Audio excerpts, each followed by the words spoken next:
नमस्कार दोस्तों। आज के इस वीडियो की एक्चुअली शुरुआत करने से पहले आपको और आपके पूरे परिवार को होलिका दहन और होली की हार्दिक शुभकामनाएं। भगवान करे कि आपके परिवार में, आपके खानदान में जितनी भी निगेटिविटी लगी हुई है, किसी की बुरी नज़र लगी हुई है, काला जादू, कोई भूत प्रेत लगा हुआ है, आज होलिका दहन के साथ सब कुछ समाप्त हो जाए। क्योंकि कई बार क्या होता है ना कि हम लोग सोचते हैं कि हमारी ज़िंदगी में तो सब कुछ नॉर्मल है, किसी की बुरी नज़र नहीं लगी है, कोई काला जादू नहीं है, कोई निगेटिविटी नहीं, कोई भूत प्रेत शैतान नहीं। लेकिन कई बार हम जैसा सोचते हैं वैसा होता नहीं है। ये चीज़ें छिपकर भी रहती है और हमको ऐसे ऐसे तरीके से परेशान करती है या फिर हमारे ऊपर ऐसे ऐसे तरीकों से वार करती है कि हम सोचते ही रह जाते हैं कि साला ये काम तो हमारा पूरा होने ही वाला था, लेकिन ये अटक गया, ये रुक गया। तो ये सारी चीज़ें भी बुरी ताकतों की वजह से, निगेटिविटी की वजह से, बुरी नज़र की वजह से होती है। और होलिका दहन का त्यौहार इसीलिए मेन पर्पस यही होता है, मनाया जाता है कि जितनी भी निगेटिविटी है वो इस दहन में, ये जो जल रहा है उसके साथ सब खत्म हो जाए। लेकिन एक गांव ऐसा है मध्य प्रदेश का, मगरकट्टा नाम का, ये जहां के लोग होलिका दहन का नाम ही सुनते हैं ना तो उनके सर से लेकर पैर तक रोंगटे खड़े हो जाते हैं। मन में एक अजीब व गरीब डर लगने लगता है। होलिका दहन तो इस गांव में होता है, लेकिन अब यहाँ के लोग इस त्योहार को एक एक्चुअल त्योहार की नज़र से नहीं देखते हैं, बल्कि एक फॉर्मेलिटी की नज़र से देखते हैं और सोचते हैं कि ये तो करना ही है भाई, और करने से पहले बहुत डर लगता है। फाइनली करते हैं, लेकिन वहाँ पर कोई रंग नहीं खेलता है, एक्चुअल होली नहीं मनाता है। हुआ ही कुछ ऐसा था इस गांव में, इतना खतरनाक, इतना भूतिया। इस कहानी को सुनकर मैं लिटरली बता रहा हूँ, आप रात के समय अपने घर से बाहर निकलना छोड़ देंगे। दरअसल ये गांव आज से 100-120 साल पहले पूरा नॉर्मल हुआ करता था, कुछ प्रॉब्लम नहीं थी। लेकिन एक बड़ी विचित्र घटना घटी इस गांव में एक औरत की वजह से। 100-120 साल पहले क्या हुआ था, वहां तक पहुंचने से पहले हम थोड़ा प्रेजेंट टाइम की कोई घटना की बात करते हैं। वहां पर क्या हुआ ऐसा कि पुराने पत्ते खुल गए और सभी लोगों को पता चल गया कि यहाँ पे तो हर होलिका दहन में खतरनाक भूतिया कांड होता है। तो भाई, मगरकट्टा नाम के इस गांव में संगीता नाम की एक लड़की शहर से पढ़ाई लिखाई करके लौटती है। रहने वाली वो इसी गांव की थी, लेकिन इसके माँ बाप और इसके दादा दादी कभी चाहते नहीं थे कि यहीं पे वो पली बढ़े, यहीं पे वो अपनी ज़िंदगी आगे बढ़ाए। वो कभी नहीं चाहते थे। वो चाहते थे कि हम अपनी बच्ची को किसी बड़े शहर में भेजें, वहाँ पे अच्छी पढ़ाई करेगी, अच्छी नौकरी करेगी। उसको बहुत कम उम्र में ही बोर्डिंग स्कूल में भेज दिया गया था। वही समझ लो, जो केवी टाइप के होते हैं ना, केवी, वहाँ पे भेज दिए थे। वहाँ पे उसने रहकर अपनी पढ़ाई करी थी। फिर बड़े शहर में उसने अपना कॉलेज करी थी। जब कॉलेज वाले सब ख़त्म हो गया ना उसका, सन 2015 में, आई थिंक आज से 10 साल पहले, तो उसने सोची कि एक आध साल का मैं ब्रेक लेती हूँ। एक साल मैं अपने घर में रहूंगी। बहुत कम उम्र से मैं अपने घर से बाहर निकल गई हूँ। एक साल अब घर पे रहूंगी, आराम करूंगी और फिर नौकरी चाकरी ढूंढने के लिए बाहर निकलूंगी। तो ये टाइम पीरियड कौन सा था पता है?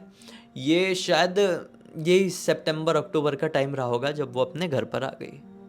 अपने घर पर आई और अपनी पुरानी बचपन की सहेलियों से मिली, पुराने रिलेटिव्स से मिली, मोहल्ले पड़ोस वालों से मिली।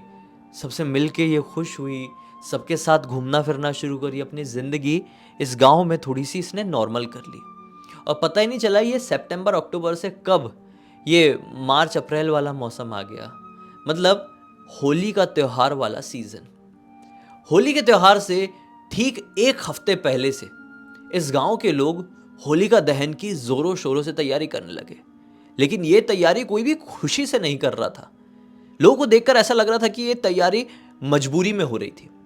संगीता बहुत कम उम्र में बाहर निकल गई थी और इतने टाइम बाद यहाँ पर आई और देखी कि यार दिवाली अच्छे सेलिब्रेट किए थे, लेकिन होली के लिए लोग ऐसा क्यों कर रहे हैं? ये भी तो खुशियों का त्यौहार है, इसमें भी अच्छा सेलिब्रेशन होता है। दुनिया भर के लोग दुश्मनी भुला के इकट्ठे हो जाते हैं। इस गांव के लोगों को क्या हुआ, ऐसी क्यों मनुष्य छाई हुई है? उसने अपनी दादी जी से ये बात पूछी। दादी जी ने बताई, बेटा होलिका दहन तो अब त्योहार नहीं, इस गांव में फॉर्मेलिटी के रूप में देखा जाता है। तुझे शायद पता नहीं होगा, आज से बहुत साल पहले की बात है।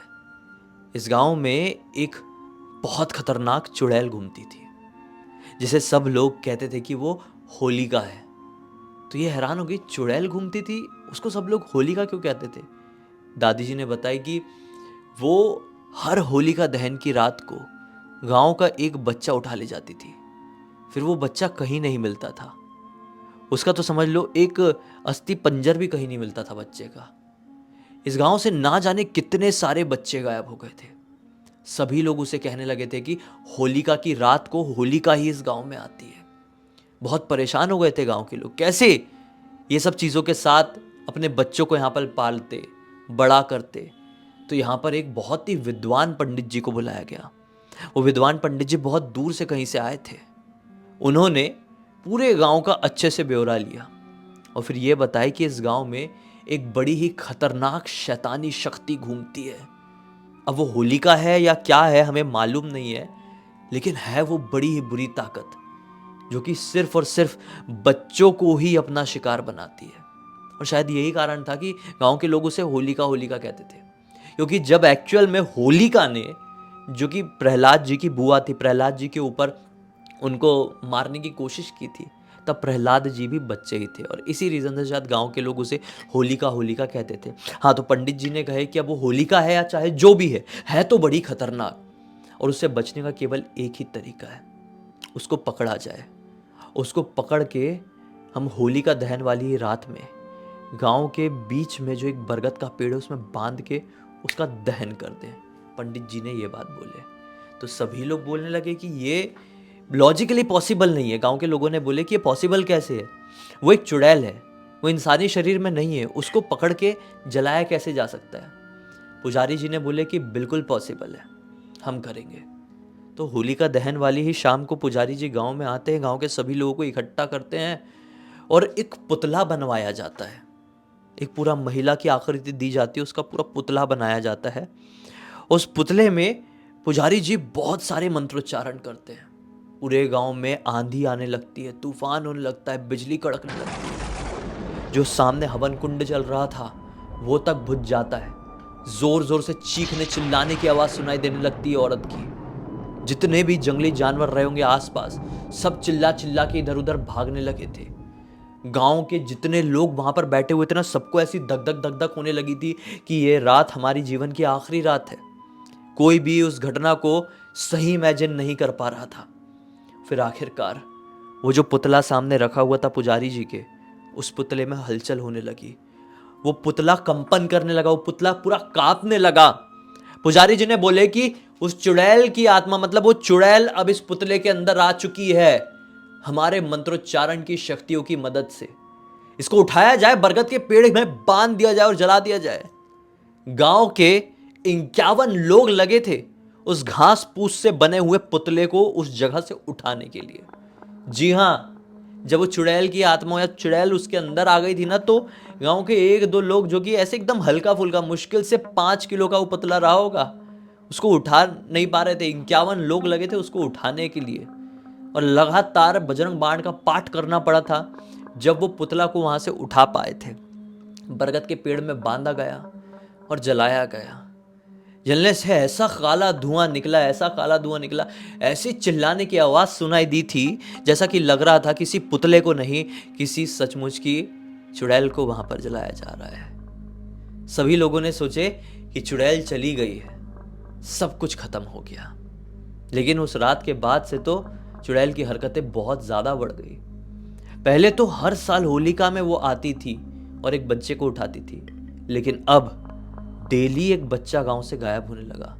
डेली रात में लोगों को आवाज़ सुनाई देने लगी कि गांव की गलियों में कोई औरत नाचती है, चीखती है, चिल्लाती है, तड़पती है। कुछ लोगों ने तो किसी को जलता हुआ भागते हुए भी देखे। सब लोग समझ गए कि वो चुड़ैल अब अपने ऊपर जो कुछ भी हुआ है उसको बहुत खतरनाक तरीके से सीरियस ले लिया। वो चुड़ैल अब पूरे गांव को भस्म करके रख देगी, जैसे कि उसके पुतले को फूंक दिए थे सब लोगों ने।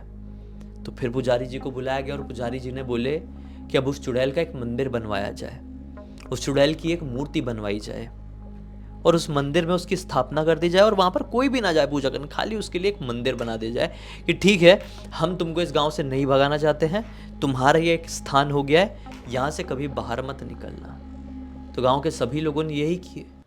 गांव के पास एक छोटा सा मंदिर बनवा दिए, वहाँ पे उस होलिका चुड़ैल की एक प्रॉपर मूर्ति बनवाई गई और हमेशा हमेशा के लिए उस मंदिर में ताला लगवा दिया गया ताकि वो एक भूतिया मंदिर, एक खंडहर बन जाए।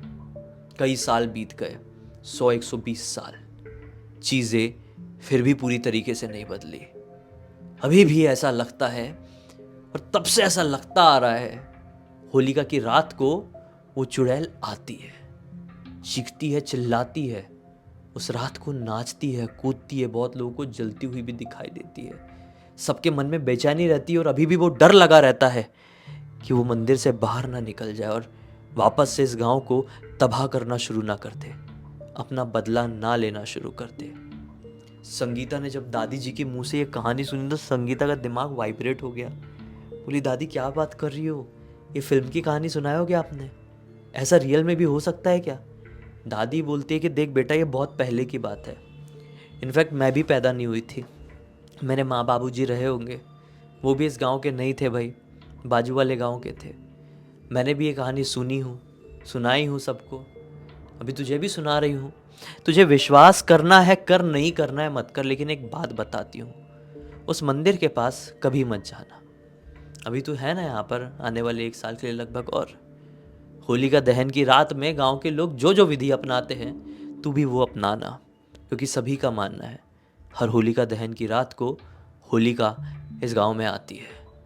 वही चुड़ैल, वही शैतान, वही कपटी दरिंदी जिसने गांव के ना जाने कितने सारे बच्चों को खा गई और डकार तक नहीं ली। शायद ये वो होलिका नहीं थी जिसको हम समझ रहे हैं, लेकिन होलिका तो थी ही। खैर, फिर होता यह है कि अब होलिका दहन की रात को लगभग 4 दिन बाकी है। इसने सोची मन में, संगीता ने, कि दादी जी जो बता रही थी उस बात में फैक्ट है कि नहीं जानने के लिए मुझे वो मंदिर जाना चाहिए। कितना गलत डिसीजन इसने ली, मंदिर जाने का फैसला लिया। दादी जी ने लाख बार इसको बोली थी मंदिर तरफ मत जाना, बड़ा सीरियस होके बोली थी, लेकिन शहर से आई हुई लड़की, ऐसी चीज़ों पर विश्वास नहीं है, जाऊंगी बोली तो जाऊंगी, और गई। रात के लगभग 1 बजे के आसपास घर के सारे लोग सो चुके थे और शायद पूरा गांव भी। ये खाना पीना खाई और ऐसा दिखाई कि मैं फ़ोन में किसी से बात कर रही हूँ अपने शहर में जहाँ से पढ़ाई करके आई हूँ, और बात करते करते वो टहलते टहलते गांव के बाहर के उस मंदिर के पास पहुँच गई। मंदिर में ताला लगा हुआ था, मंदिर जर्जर अवस्था में था, वहाँ से आगे जाने का कोई रास्ता भी नहीं था। गांव वालों ने बड़े बड़े पत्थर डालकर, मंदिर के बाहर की तरफ बड़े बड़े पत्थर डालकर रास्ते को ही ब्लॉक कर दिए थे कि ताकि यहाँ से कोई आए जाए ना। समझ लो ये पूरे गांव का और रास्ते का आखिरी पॉइंट था। उस मंदिर का ताला भी बड़ा कमज़ोर था। ताला पकड़ के खींची तो जर्जर सी लगी हुई जंजीरों के साथ तुखड़ के वो ताला हाथ में ही आ गया। वो अंदर बढ़ती है, अंदर बिल्कुल सुनसान, एक मंदिर की तरह कहीं से भी इसका नज़ारा नहीं था। और होता भी कैसे, ये किसी देवी या देवता का मंदिर नहीं था, ये एक चुड़ैल को सौंपा गया मंदिर था ताकि वो चुड़ैल गांव के लोगों का खात्मा करना बंद कर दे, गांव के लोगों से बदला ना ले। उसने देखी कि उस मंदिर के कोने में एक मूर्ति औंधे मुंह गिरी हुई है।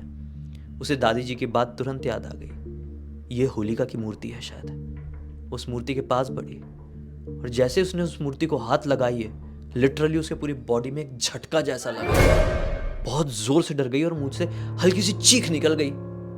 जितना भी होशियारी थी सब साइड की साइड में धरी रह गई। उसके पीछे से एक आवाज आती है, क्यों आई है तू यहाँ पर? उसका तो पूरा सर ऐसा बन करके ऐसा वाइब्रेट हो जाता ना। बोली, अब मैं गई।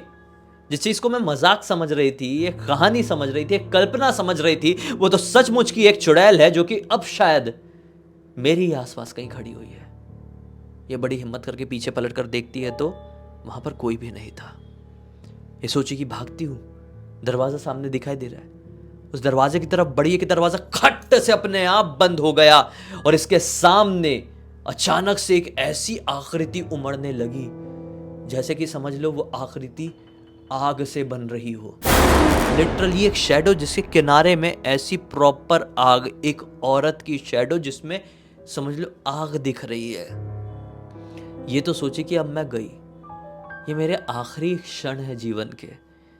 कितने में वो जलती हुई शैडो, वो जलती हुई आखिरी, वो जलता हुआ साया इसके पास आया और फिर कहती है, ये मेरा क्षेत्र है, तूने आने की हिम्मत कैसे की? तेरी मृत्यु अब निश्चित है। जैसे ये बात बोली है, ऐसी फट से आवाज आई जैसे कुछ फटा, और जहां पर ये खड़ी थी उससे 2 कदम आगे एक आग की शैडो, एक आग शैडो बोलते हैं, आग का वो जो लपट है वो ऐसा अंदर आया। ये आओ सुचिना ताओ अपने आप को बस बचाने के बारे में कि मुझे कुछ नहीं करना है, खुद को आज यहाँ से जिंदा बाहर निकालना है। वो जो दरवाज़ा था ना उसके ऊपर कूद गई, जो बाहर निकलने वाला दरवाज़ा था, और दरवाज़ा बहुत ज़्यादा ही जर्जर था। वो दरवाज़ा टूट गया। ये थोड़ी हेल्दी भी थी, हट्टी कट्टी थी और डरती नहीं थी चीज़ों से। ये लिटरली उसके ऊपर कूदी और दरवाज़ा बहुत वर्स्ट कंडीशन में था यार। जिसका ताला ऐसा खींच के ज़ोर से खींच के हाथ में आ जाए, वो दरवाज़ा कितना कमज़ोर होगा। और दरवाज़ा टूट गया और ये बाहर, ऐसा फिल्म जैसे नहीं कि बीच से फाड़ के निकल गई, नहीं, दरवाज़ा जिस चौखट में लगा हुआ था वही उखड़ गई और ये जैसे बाहर निकली। और फिर जो भागी है, चीखते चीखते चीखते चीखते पूरा गांव उठ गया है। पूरा गांव के लोग समझ चुके थे कि कुछ तो इसने ऐसी हरकत कर दी है जिसको कभी नहीं करनी चाहिए थी। इससे पूछा गया, इसने सब कुछ बता दी। गांव के लोगों की ऐसी दुखदुखी शुरू हो गई। बोले हम तो गए 100-120 साल पहले जो हमारे बुजुर्ग पूर्वज रहे होंगे वो तो झेल गए थे, क्योंकि उन्होंने बहुत एक्सपीरियंस कर लिए थे। हम कैसे झेलेंगे? पूरे गांव में अफरा तफरी मच गई। ये बात निकल गई कि इन लोगों को, इनके पूरे खानदान को बाहर निकालो, पहले तो संगीता के खानदान को। लेकिन फिर गांव के सरपंच जी कहते हैं कि बाहर निकाल के अब क्या फ़ायदा, अब तो शायद होलिका मंदिर से बाहर निकल चुकी है, बदला वो ज़रूर लेगी।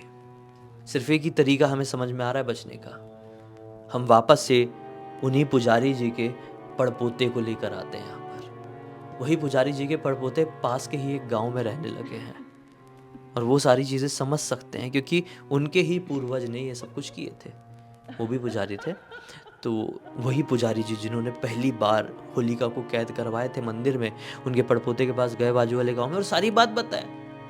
पुजारी जी बोलते अनर्थ हो गया, अब इतिहास खुद को दोहराएगा, वो सब कुछ रिपीट होगी।